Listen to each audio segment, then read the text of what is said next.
and welcome to Korea This Week. I'm your host, Saint Kim, and today we have Juni Kim, who's our program manager at KEI. Thank you so much for joining us. Thanks for letting me be here. This is great to be here for the third time. Great. So, let's start with the holidays first. So tomorrow is actually the Lunar New Year in most of the countries in East Asia. So Happy New Year for everyone, and especially if you're in Korea or somewhere in Asia, you probably have a day off today because tomorrow is the official holiday. And especially in South Korea, Seollal is such a big holiday, right? So I think Korean highway operators expect that at least somewhere between 3.9 vehicles are moving. It's expected to be on the road Sunday. It was Sunday alone, and of course probably more today, Monday, so that they are home for the holiday with their families. 3.9 million vehicles. Oh, sorry. Not just 3.9 vehicles. If it was that situation, I think most people would be very happy. 3.9 million vehicles. That's a lot on the road. Is. And just a fun fact, so North Korea has not been celebrating Lunar New Year up until 1989, and in 1989, Kim Jong-il resurrected the tradition of lunar calendars. Thus, when they started celebrating both the solar calendar New Year and also the Lunar New Year. So, fun fact for a day. And even though there's a holiday going on, there's no holiday in North Korea policy. So we'll start with that first. So U.S. Special Representative for North Korea policy, Steve Biegun, is in South Korea this week, right? Yeah. He visited South Korea. Like you mentioned, he met with Chung Yi-young, the National Security Advisor at the Blue House in South Korea earlier today.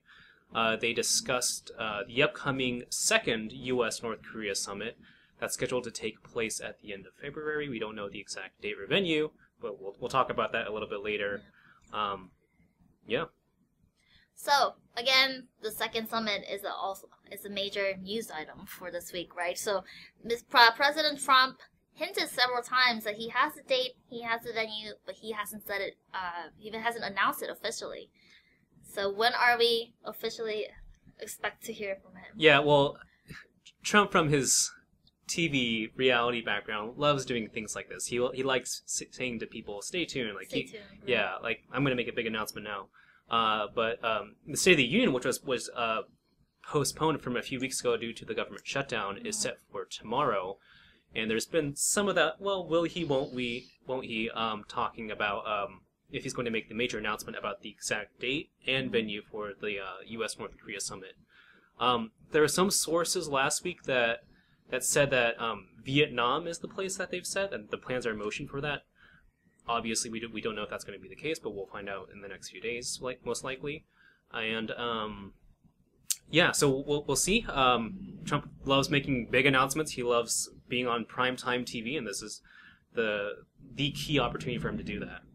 Right, and leading up to the announcement and the actual summit itself, there has been a lot of talk on getting to it, right? So Steve Biegun spoke at a Stanford University public event last week, mentioned that Chairman Kim Jong-un promised Secretary Pompeo that he will dismantle the plutonium and uranium facilities. But on the other hand, U.S. intelligence director has said that North Korea would never give up their nuclear weapons. So with that said, what would you expect from the second summit?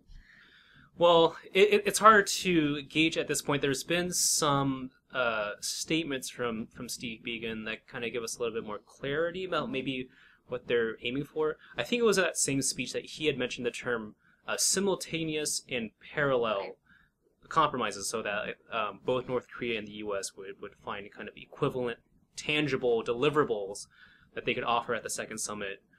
Because after the first summit that happened in June in Singapore, we had a few months of basically like an Indiana Jones situation where it's like, oh, throw me the idol, no, you give me the whip. North Korea didn't want to relent on giving certain concessions until the U.S. had offered their own concession of easing their international sanctions, allowing some of the inter-Korean economic projects like the railway and the Kaesong industrial complex to reopen, things like that. So we may see something like that on the docket for the second summit. Obviously, it's anyone's guess to know what the exact details are. But in terms of the measure of what we would expect for the success of the summit, you would want to see some sort of deliverable. To look back at the previous summit that happened last June, the declaration that came out of that mentioned 4 bullet point items. The only one that you could really say definitively happened was that 4th one, which says the United States and the DPRK commit to recovering POW MIA remains that were from North Korea from the Korean War and came back to the U.S. That did happen. The other 3 are kind of more vague proclamations of trying to work towards peace regime and denuclearization, but there's no concrete steps that have been taken since then that show that. So we'll see if something like that happens with the second summit. Right. So stay tuned. We'll definitely watch the State of Union address tomorrow. And when it comes to U.S.-North Korea relations, obviously South Korea plays a big part, right? There's a reason why Steve Biegun went to South Korea in preparation for the second Kim-Trump summit. So is South Korea also expecting to have another summit between President Moon and Chairman Kim maybe after the second U.S.-North Korea summit? Yeah, so just as a quick recap, there were 3 inter-Korean summits that happened last year. So the first summit happened in April, which was seen as a very big deal. There were 2 other summits that happened. The last one was when Moon Jae-in actually went to Pyongyang, the North Korean capital, met with Kim Jong-un there. So there was a 4th one that was in the works, and they were hoping to get Kim Jong-un to come down to Seoul by the end of last year. Obviously, when we're now in February, that hasn't happened. Right. But that's still something that they're planning for. Obviously, Moon Jae-in's a big part of his presidential administration is to try to move forward the reconciliation process between the 2 Koreas, and obviously another summit would be helpful in trying to push things forward. Right. So continue with the South Korean news. So we've talked about here on the show about the Special Measures Agreement, which means the negotiation between U.S. and South Korea on how much each country should pay when it comes to having U.S. troops in South Korea. So according to Yonhap News, 2 sides are expected to strike a deal this week. We talked about how it's been a very tough negotiation. They had 10 rounds of negotiation, but they weren't able to quite agree on things. So, although it's not officially out yet, what are we expecting, or what are we hearing that the deal will be on? Yeah, so to provide some context, the reason why we've had so many rounds of talks and how come we haven't reached a deal yet, even though that the deal expired last year, Trump has been very big on the U.S. getting its fair share of its deals with its allies. So he's been very critical of how much the EU allies pay towards cost sharing and NATO. And NATO, and the same thing with South Korea that he likes the term peanuts, like South Korea contributes peanuts to the alliance. So there's been a lot of disagreement over the exact cost of it. Hopefully, if they do strike a deal, that would be helpful in terms of reassuring that South Korea and the U.S. are both committed allies, that they both have common interests and goals that they want to achieve.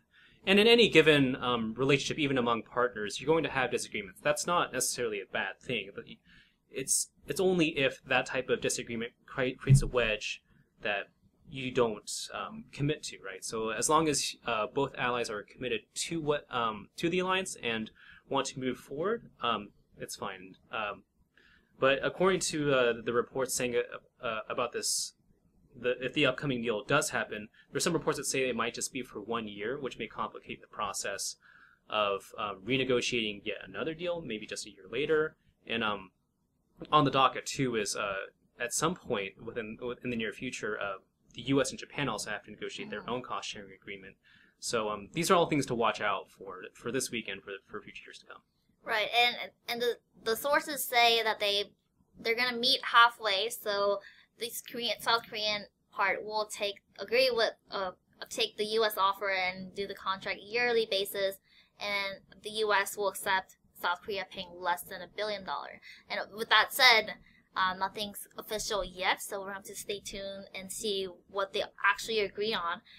And real quick, that cost is a big deal on the South Korean side, because they were very insistent on not crossing the $1 trillion one, right, or roughly $1 billion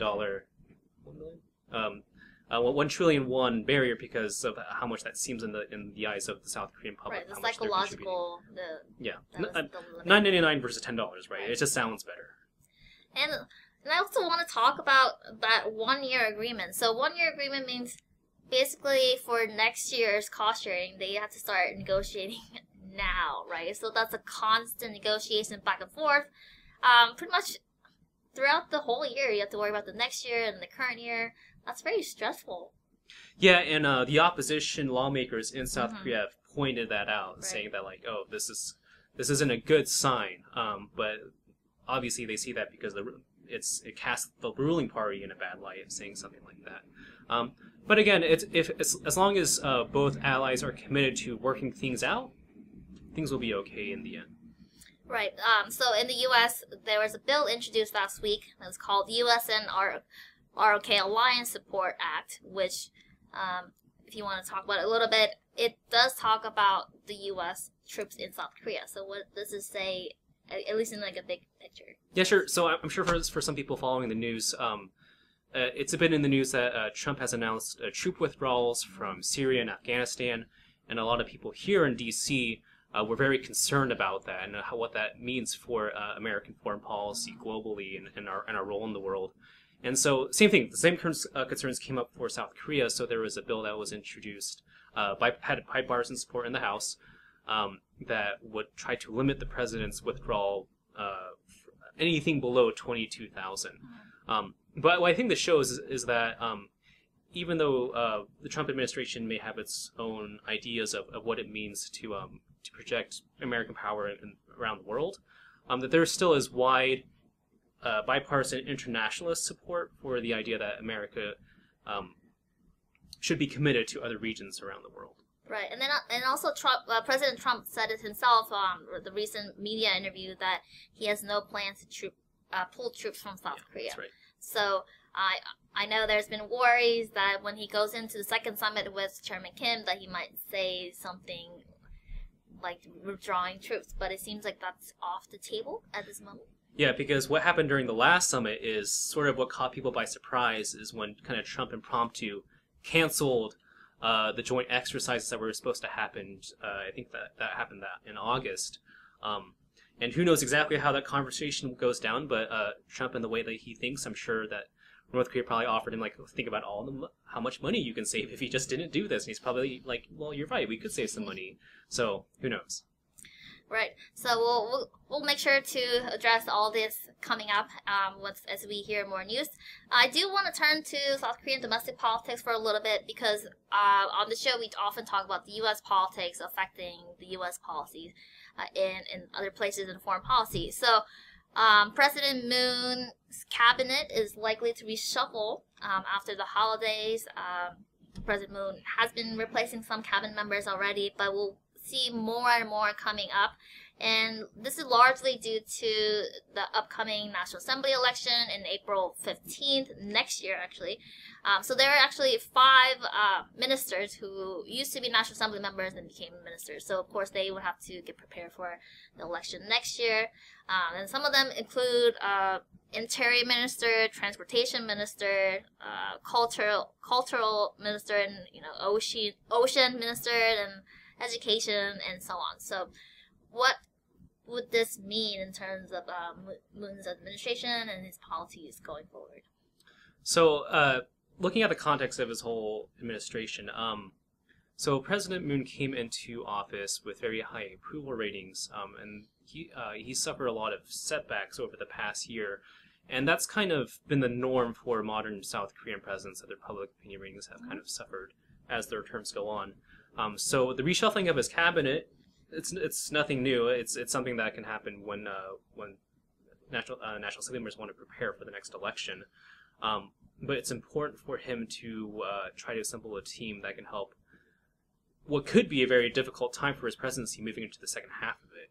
So he has to be very cognizant of that. Right, and also it's important to keep an eye on the National Assembly in South Korea. They also seem to going through a lot of bumps, and hard times. So, what are some of the major challenges for National Assembly at the moment?